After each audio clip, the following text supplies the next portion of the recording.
That's right, go into your room, sit on that fat butt of yours and do nothing but listen to records. Hi there, we're here at Pacific Audio Fest with Charles Kermis and Ari Ari, Crane from yeah. Heritage Auctions. And the reason I came back yesterday, I went and listened to your seminar for about an hour, and then I came back down here to have a record cleaned. And I've always used vacuum cleaning machines, and last year I bought an ultrasonic machine. And after the seminar was over, I asked Charles to clean off a record for me that was a little noisy. I bought it used about 20 years ago. It's kind of rare. And it was one that was on JVC Super Vinyl originally, so it had a really quiet noise floor when it was new. And Charles has a spectrum analyzer and also can tell me the dB gain before and after the record is cleaned. And the reason I'm back here today, I'm just an audiophile. I'm not an exhibitor. I'm just a regular audiophile guy that's collected records my whole life. And I was just flabbergasted at the difference. I went home and I played that record yesterday, Charles, and it was dead quiet. Dead quiet. So I was amazed. Well, I appreciate hearing that. The reason why I have Ari over here, because Ari has a real story to tell. And if you just pan over there, Dr. Eric Watson, who's my trade show guy that all of you probably know and have seen, he, unlike his usual stance where he's drinking downstairs at the bar, met this guy here. And I said, well, who'd you meet? Oh, I met this guy. He's in auctions and records and collections and whatever. And I said, were you drinking? He said, no. This guy's the real deal. So I wanted Michael Fremer's crowd to be introduced to Ari and to answer your question. Yes, we did an 11 dB gain.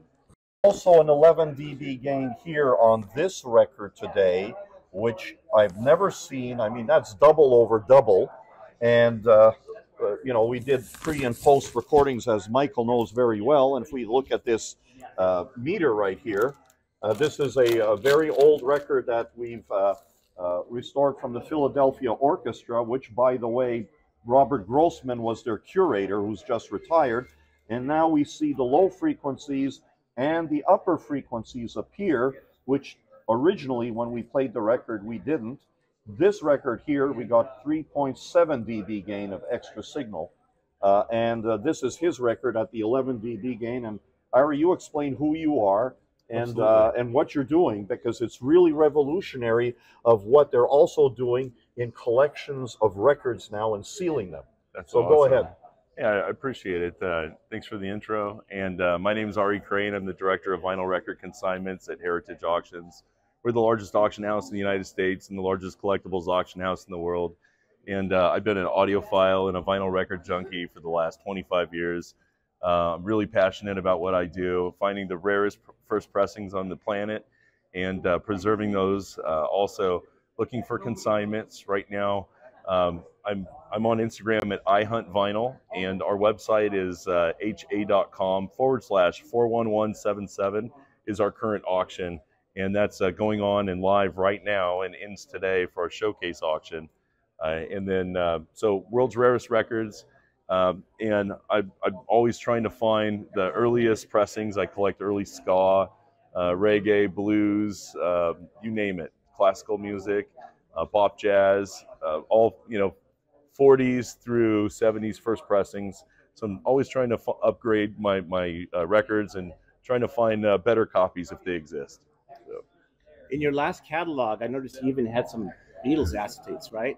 Yeah, So we actually had the Beatles Reprise Take 5 acetate on Reprise Records, and it was a Sgt. Pepper's Lonely Hearts. It was just a phenomenal outtake that most people don't get a chance to hear. And then also we had John Lennon's Imagine Apple acetate. Wow. And then we had Bob Dylan's Nashville Skyline Columbia acetates, U.S. acetates, and the Japanese acetates, and the test pressings, and a whole bunch of other Bob Dylan acetates. We also had a Freddie Red.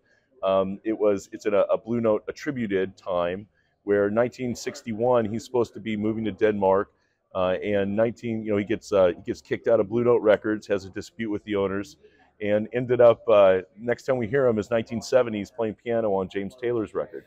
So, but we found a Freddie Red and acetate that the world didn't know about, and it was with mega Blue Note players that he tried to get his foot back in the door, and I talked to his grandson, and it totally changes his entire discography and adds another record after the connection, and it's something else. I just love it. Love what I do. Yeah. Thank you. Also, we're working on brand new technology that's going to change the entire record collecting industry. And I'll hold this for you. Thank you. You can bring that out. So this is great, guys. This is great. Michael, you'll enjoy this. in the last 6 months, there's 6 companies that have now introduced into the vinyl record encapsulation or slabbing business.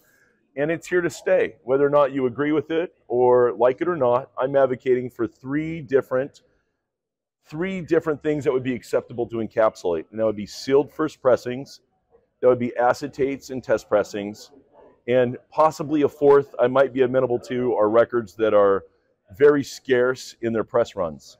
Like I have a Nina Simone from 1959 on Colpix. It's on blue vinyl, and it's one of only 9 on blue vinyl that I think 10 were made, but only 9 have been found. And I found the 9th one out in the wild, yeah. And it definitely deserves to be preserved. I played it once. I'm not going to play it again. I have a play copy, but I've been working with a company called AMG, and they actually have a hinged product that you can encapsulate your cover on one side and your record on the other if it's open, and then they take the sound and they preserve the sound as a non-fungible token. So you get a high output digital download of your personal record. Well, I also own the Ska Authentic on R&D. It's the first ever Ska 33 from 1964, and it's on R&D Records. It predates Sir Dodd's Studio One pressing by 3 years. That came out in 1967. So to have that copy, and I had that sonically cleaned before we met, and the sound graded a 9 out of a 10. Well, what does that mean? That means that my NFT, my digital copy is a 9. Studio One's copy is only a 6 or a 6.5. So when they're doing the 75th anniversary of Studio One, they're going to be calling me to use the sound that's a 9 out of a 10 rather than a 6.5 out of a 10. And so now with our process, it's a 10 out of the 10 because now you're running the stamper. So we're interested in working with this when these get encapsulated because we want to remove the outgassing from the plastic. We want to remove whatever was perhaps on the record, and obviously the pressing oil. And this is really cool stuff. Really cool stuff. There are a few companies that are grading sound. I mean, if when they're open, but there's very few open records that I'm recommending having encapsulated. I'm sure people will do it for nostalgia, but for the most part, I'm saying sealed first pressings that have never been open, that you would never open. You'd buy a play copy or a reissue, or you would actually, test pressings, acetates, and very historically significant records like my Linda Hoyle Pieces of Me. Only 300 known copies on the UK Vertigo from 1971. She was in the group Affinity in 1970. They didn't press very many records. Affinity didn't for the iconic UK psych label. But in 71, Linda Hoyle, they could afford to make 300 copies. That's all that's out there. And it is the one record that if you haven't heard, look for Linda Hoyle Pieces of Me and try to hear it in HD. And wow, just wow, what a record. 300 known copies. I believe I have the best copy on the planet. So I'm having that encapsulated right now, but there's definitely an opportunity to talk to those companies preserving sound. Yeah. So I wanted to ask you, before you met Charles, were you doing ultrasonic vacuum cleaning? What were you doing? So we had a Library of Congress $12,000 cleaner in my office that a client had loaned to us. It worked one time, and then the pump quit pumping water. What was that? Yeah, what was it called? It's the same machine that Mike Fremer now says isn't an ultrasonic. It's in his. It just has those 4 little felts. It's a German machine now, sold for $4,000. The one time that it worked beautifully, and then it didn't work after that. So this is the. I'm not affiliated in any way. We just met. Like we literally just met, and I'll tell you, I've been using vacuums since '96. I started with a cleaner that that is similar to the Country Names band. Then I used one that Lo-Fi bought out. And then for 20 years, I used a French one. A very famous French one. And when Charles cleaned my record yesterday, restored, I could not believe the stuff that was coming out of it with, me using the French cleaner for the last 20 Yeah, years. I'll mention a lot of du son. Oh, That's what we stripped out. It's okay. That's that was a lot of stuff. it coats the record. It affects the plasticizer. We stripped it out and we hit how many dB? I'll repeat that. We got an 11. No, impossible. 11 That's awesome. gain. Yeah. It was a JVC Super Final, so it's a really quiet formulation to start with. Yes, That's we awesome. restored it. And when we were listening on the headphones, Charles was like, wait, I can hear the xylophone now. Yep. Parts of the music Was were- hidden. Yeah, it was hidden, literally. Yep. Yeah. So it's cool. Yeah. It's cool. We got a this 4 guy dB. is really cool. We got I'll a tell 4 you. dB pickup on this also. This Art Tatum on Tampa Records. Sorry, it's not what I say. Art Tatum, Art Pepper on Tampa.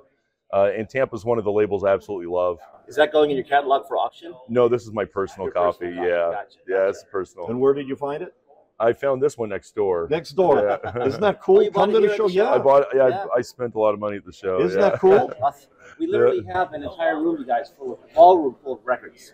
If you follow me, I could show you the records I picked. Okay. I picked some insane. Where are they at? Right, Right here next door. Yeah, let's go look. Oh, Yeah, you let's guys do it. know you guys know how the Kermis works. We ionize it. Just thanks a lot to come by. It's a pleasure to be. And we all love music. We all love music. All right, I'm going to go and look at the records that you bought. Cool beans.